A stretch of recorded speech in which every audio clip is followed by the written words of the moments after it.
안녕하세요. 네, 오늘은 저번 시간에 이어서 파이돈에 대해서 이야기하려고 합니다.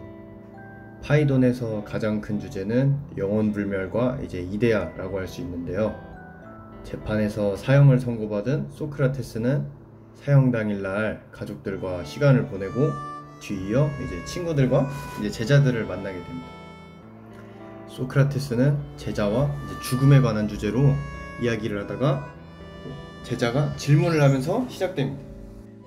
선생님께서는 자살이 옳지 못한 것이라고 하셨습니다.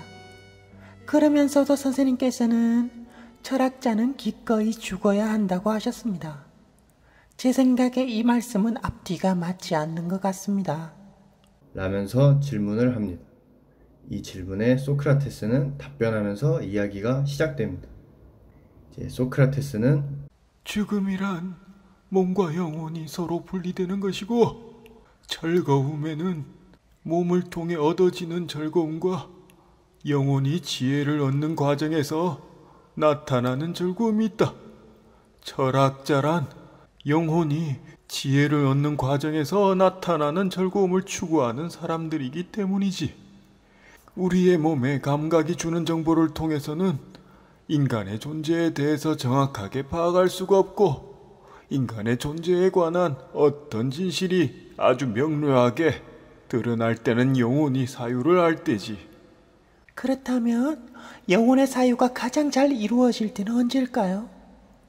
영혼이 몸과의 소통이나 접촉을 최대한 끊고 가능한 자신 속으로 깊이 침잠할 때 나타나며, 몸이 주는 감각에 방해받지 않을 때 실제로 존재하는 진실에 접근할 수 있는 것이야. 그렇기 때문에 철학자는 기꺼이 죽어야 한다.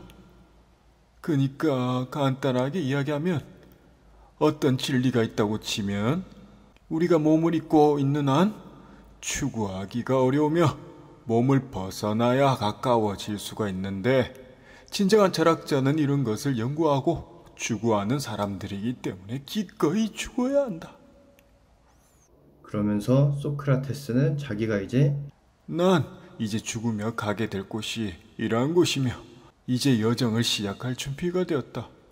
나는 평생을 사유를 하며 죽음에 가까운 상태를 유지하였고, 용기와 절제, 정의로 최대한 영혼을 정화하려고 노력했기 때문에 좋은 곳에 갈 것이야.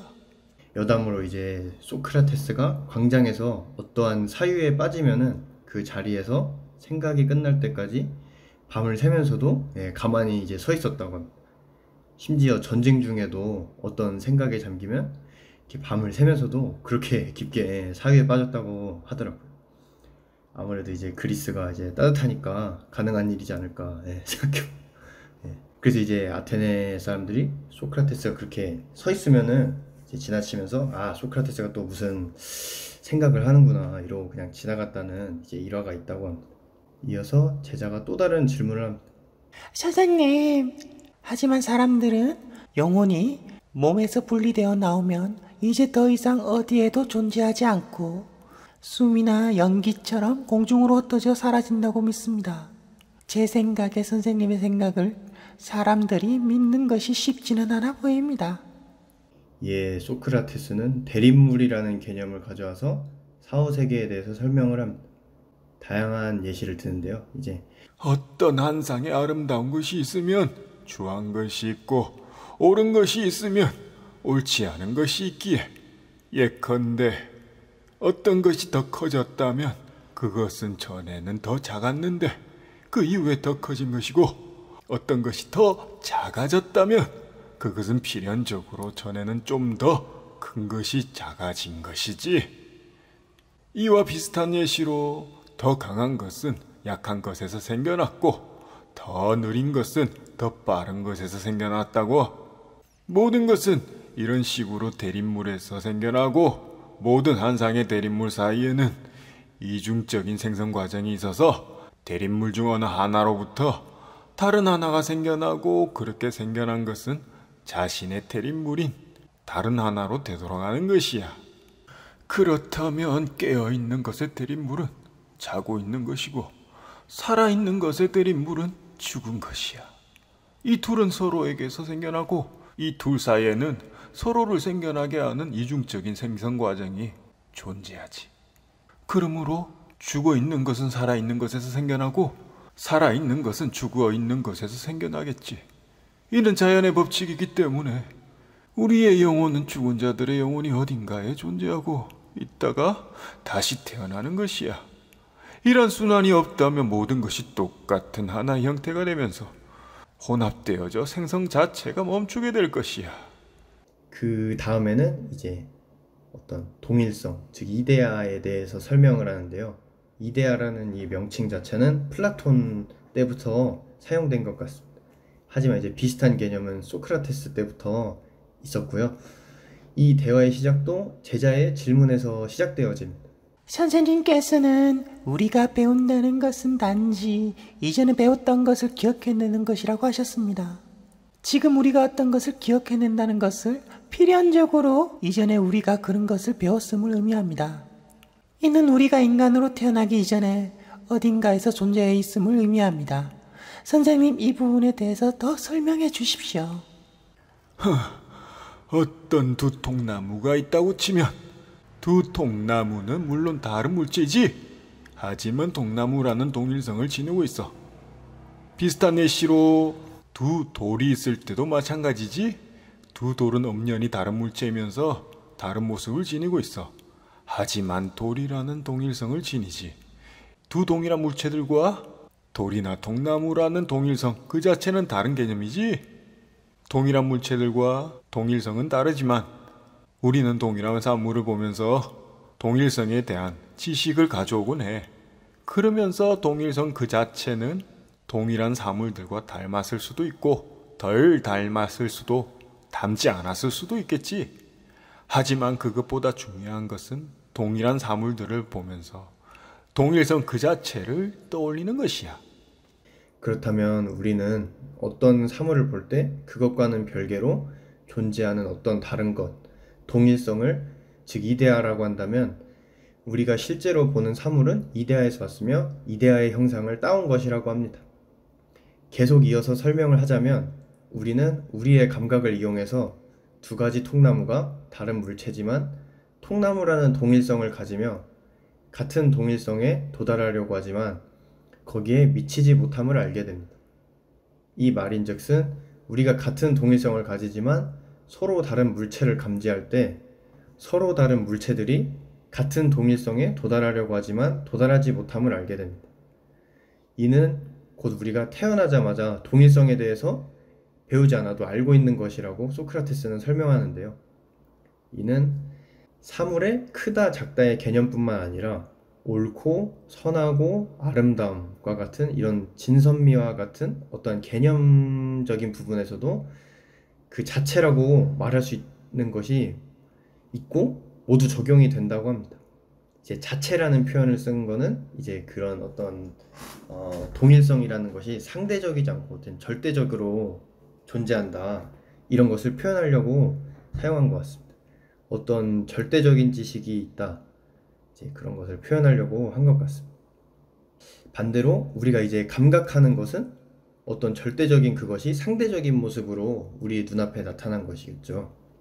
이런 개념은 지식에도 적용이 되어서 소크라테스는 우리가 태어날 때부터 동일성, 즉 이데아에 대해서 알고 있지만 태어날 때 기억을 잃어버리고 우리의 감각을 이용해서 이미 알던 지식을 되찾는 것이라고 합니다. 이런 지식을 찾는 일 또한 상대적이어서 사람마다 각자 상대적인 지식을 가지고 있다고 합니다. 어떤 사람은 더 많이 찾을 수 있고 어떤 사람은 좀 적게 찾는다, 이런 이야기 같아요. 예. 이에 따라서 우리의 영혼은 태어나기 전에 모두 그런 지식을 가지고 있었고 이로써 태어나기 전에 영혼의 존재를 증명할 수 있다고 합니다. 이제 이러한 것을 이제 상기설이라고 하는데요. 이러한 이유에서 소크라테스는 수업료를 받지 않았다고 합니다. 왜냐하면은 나는 너희가 원래 알고 있던 것을 그저 다시 상기시켜줬다, 이러한 이유에서 수업료를 받지 않았다고 합니다. 이에 제자는 다른 질문을 이어나갑니다. 선생님, 이제 태어나기 전에 영혼이 존재한다는 증명은 이제 너무나 확실합니다. 하지만 우리가 죽은 후에도 영혼이 존재한다는 사실이 증명된 것 같지는 않습니다. 저는 아직도 영혼이 죽은 후에 연기처럼 흩어질까 두렵습니다. 어떤 것이 존재할 때 합성되어진 것이 존재한다고 가정해 볼 때 그것은 합성되어지기 이전인 상태로 분해도 가능하겠지. 반면에 합성되지 않은 것이 있다면 그것은 분해되는 일도 없겠지. 그리고 언제나 동일하고 언제나 동일한 상태에 있는 것들은 합성되지 않은 것이고, 끊임없이 변화하고 동일한 상태에 있지 않은 것들은 합성되어진 것이겠지. 아까 이전에 태어나기 전에 영혼의 존재를 증명할 때 절대적인 동일성을 지닌 것, 이데아에 대해서 설명했었지. 어떤 아름다움이라는 실체가 있고 이와 반대로 아름다움과의 동일성을 어느 정도 공유하여서 아름답다고 불리는 사람들이나 동물이나 자연환경들, 옷들을 비롯한 항상 변화하고 동일한 상태에 있지 않은 것들이 존재하겠지. 전자, 즉 동일성 또는 이데아는 감각할 수 없고 오로지 사유로만 이해할 수 있고, 후자, 이데아에서 본따온 사물은 감각으로 인식을 할 수 있지. 그렇다면 우리는 더 간단히 요약하면 모든 존재하는 것들을 눈에 보이는 것과 눈에 보이지 않는 것들로 나누어 보고, 눈에 보이는 것은 늘상 변화하는 것이고 눈에 보이지 않는 것들은 언제나 동일하게 동일성을 가지겠지. 그렇다면 우리의 몸은 눈에 보이는 늘상 변하는 것에 가깝고, 영혼은 눈에 보이지 않는 언제나 동일성을 가지는 것으로 볼 수 있겠네. 소크라테스는 종합하여 이런 결론을 내면서 제자의 질문에 대답을 합니다. 신적이고 죽지 않으며 지성으로는 알 수 없고 언제나 그 형태가 동일하며 해체될 수 없고 언제나 자신의 원래 동일한 상태로 있는 것이 영혼이다. 반면에 인간적이고 죽게 되어 있으며 지성으로 알 수 있고 언제나 그 형태가 변하며 해체될 수도 있고 언제나 자신의 원래 동일한 상태로 있지 않는 것과 가장 가까운 것이 몸이지. 몸은 죽은 후 썩지만 영혼은 죽음 후 자신과 마찬가지로 고귀하고 순수하며 눈에 보이지 않는 하데스라 불리는 곳인 신이 계시는 곳으로 간다네. 그러므로 사람이 죽어도 영혼은 몸으로부터 즉시 흩어져서 소멸되어지지 않는다네. 우리가 몸을 피하고 영혼의 침잠에 들어가서 철학을 하면서 늘 죽음을 연구하고 죽는 연습을 한다면 우리의 영혼은 신적이며 지혜로운 곳으로 가며 몸의 종이 되어서 몸을 섬긴다면 우리는 감각의 세계에 빠져 철학과 사유를 통해서 알 수 있는 영혼에 대해 잘 모른 채 죽음을 맞이한다면 죽음은 마치 육신적인 것이 그 영혼의 본성의 일부가 되어 영혼이 무거워지게 되며 눈에 보이지 않는 히데스의 세계로 가지 못하고 이승에서 다시 떠도는 영혼이 된다네. 이것이 지옥이라네. 그런 영혼은 다시 이승에서 많이 했었던 폭식과 방종, 폭음의 습성을 잊지 않아서 당나귀의 몸으로 들어가며 불의와 폭정, 약탈을 일삼는 자는 일이나 매 몸으로 들어간다네. 그야말로 축생이지. 이와 같이 영혼은 이성에서 본인이 관심을 두고 추구한 것으로 들어간다네. 발정이 심하면 개로 들어가겠네. 개는 분가분가를 좋아하기 때문이지. 그러면서 소크라테스는 진정한 철학자의 영혼은 자기 자신 속에서 침잠하고 집중하여 참된 실제를 찾으려고 해야 하며 그러한 해방을 거부해서는 안 되며 또한 감각에 대해 지나치게 기뻐하거나 두려워하거나 괴로워하여서는 안 된다고 합니다. 모든 쾌락과 고통은 이러한 상태에 빠지면 영혼이 몸에 한층 더 단단히 묶이게 되기 때문이라고 합니다. 이에 제자들은 또 다른 질문을 계속하면서 영혼 불멸에 대해서 계속 질문을 합니다. 이에 소크라테스도 아까 설명했던 개념들인 이제 동일성과 대립물 등을 이용하여 더욱 다양한 예시를 들면서 이제 답변을 다 마저 합니다. 그리고 이제 소크라테스는 사후세계에 대한 설명을 이어나갑니다. 사람들에게는 각자 살아있는 동안 수호신이 배정되어 있는데 죽음을 맞이할 때 그 수호신이 어떠한 장소로 데려가며 각자 필요한 시간만큼 머무르면서 받아야 한 것들을 다 받은 뒤에 다시 또 다른 인도자가 와서 다시 이성으로 데려오지. 하지만 이러한 길은 이성에서 훈련을 잘 받아서 지혜로운 영혼과 몸의 욕망에 벗어나지 못한 영혼의 길이 달라. 지혜로운 영혼은 친숙하게 저 성의 길을 잘 따라가는 방면, 훈련이 잘 되지 않은 영혼은 인도자들을 고생시키고 온갖 고난을 겪으며 겨우겨우 정해진 길을 향해 가지. 신과 함께 영화를 보면 아주 어리석은 자가 그 사자를 따라가며 그 사자들이 온갖 괴물들과 싸우며 그런 거 있잖아. 그게 바로 그런 개야. 소크라테스는 사후세계의 비유를 마치 우리 인간을 물속에 있는 물고기에 비유합니다. 물속에 있는 물고기가 보는 우리 인간의 모습은 엄청 심하게 왜곡이 되어져 있겠죠. 그리고 실제와는 전혀 다른, 실상을 그러니까 알 수가 없겠죠. 이제 소크라테스도 사후세계를 설명하면서 사후세계는 대기 밖에 우주의 에테르라는 전기로 어떤 기운으로 이루어져 있다고 하는데요. 우리가 지구에서 아무리 봤자 물속에 물고기가 물 밖을 보는 것처럼 왜곡이 심하고 선명하게 알 수가 없다고 합니다. 소크라테스는 이런 전기로 이루어진 세계가 매우 아름답다고 설명을 이어나갑니다. 하지만 이곳은 선한 사람들이 가는 곳이며 중간 정도의 사람은 아케론이라는 여러 강과 호수로 이루어진 곳을 돌아다니면서 그 생애에 쌓았던 죄와 어떤 상에 대해서 심판을 받게 되고, 악업이 많은 사람은 타르타로스라는 곳으로 떨어진다고 합니다. 이곳에서도 죄의 경중에 따라 그나마 죄가 적은 사람들은 1년마다 넘실거리는 물결을 타고 잠시 타르타로스를 빠져나와 자신의 죄를 반성하고 만약에 속죄를 받을 경우 아케론으로 이동할 수 있다고 합니다. 이렇게 제자들의 질문에 모두 대답을 마친 소크라테스는 이제 독약을 마실 준비를 하는데요. 이제 제자들이 유언이나 장례를 어찌할지에 대해서 물어봅니다. 이에 소크라테스는 웃으면서 대답합니다. 내가 여태 나는 먼 길을 떠나서 축복받은 자들이 가는 곳으로 가서 행복을 누릴 거라고 그렇게 오래 설명했는데 아직도 그런 질문을 하는 거 보니까 내가 헛수고를 한 것 같다. 메리 크리스마스! 그리고 소크라테스는 목욕을 마치고 사형을 받으려고 합니다. 이에 제자들이 아직 시간이 많이 남았으니까 먹고 싶은 것이 있거나 못다한 소원이 있으면 지금 말하라고 합니다. 하지만 소크라테스는 그냥 독약을 얼른 달라고 합니다. 간수는 독약을 건네면서 이렇게 말합니다.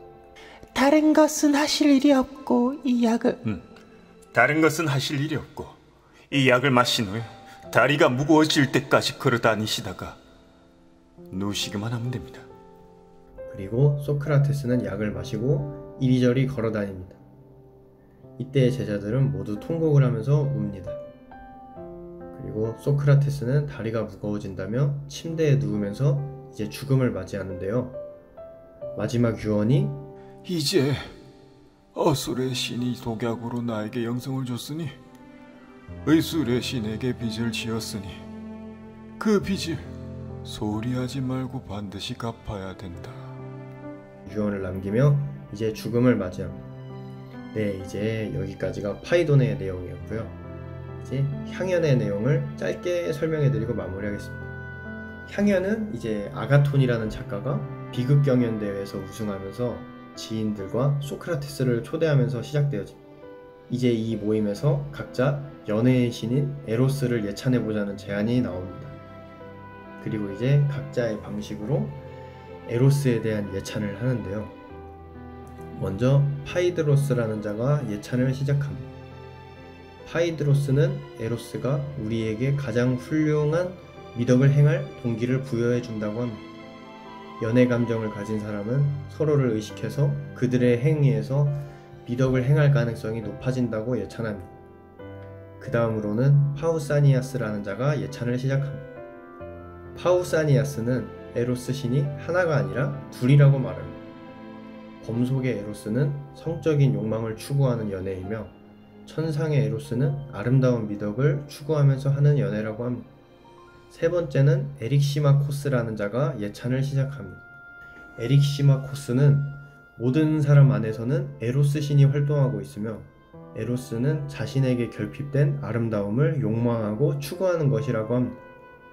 네 번째 화자인 아리스토파네스는 에로스가 자신의 반쪽을 찾아서 완전함을 이루고자 하는 욕망이라고 합니다. 예전에 인간에게는 세 개의 성, 남성, 여성, 그리고 남성과 여성을 동시에 지닌 남녀춘이라는 성이 존재했었는데 이 능력이 대단해서 신에게 반기를 들었다가 제우스에게 제재를 당하여 남녀춘이가 남녀로 갈라지게 되었고 그래서 자신의 반쪽을 찾아다니게 되었다고 합니다. 다섯 번째로 소크라테스가 예찬을 시작합니다.